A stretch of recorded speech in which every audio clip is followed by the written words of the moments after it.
yanağında, gözü uzaklarda yol çeken biri, yaranır tebessüm o yanağında.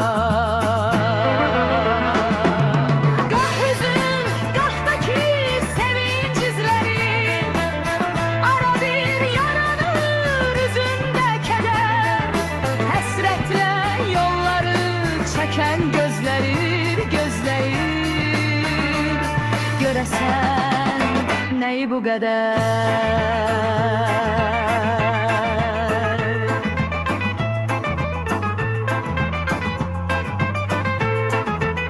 Bağlı pəncərənin buğulu şüşəsi, sözün yazmağa dəftər olur o kəsər.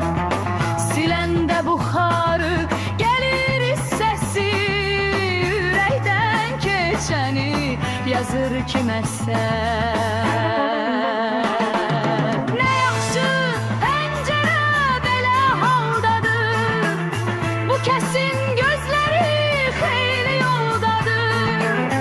Ağlını başından alan kimdisə çox gözəl, üzü var, xoş camaldadır.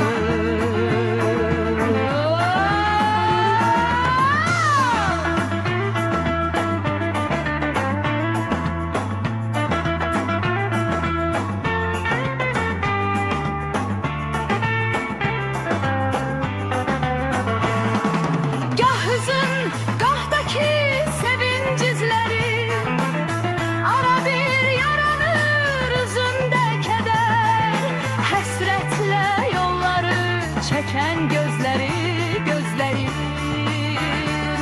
Görəsən neyi bu qədər?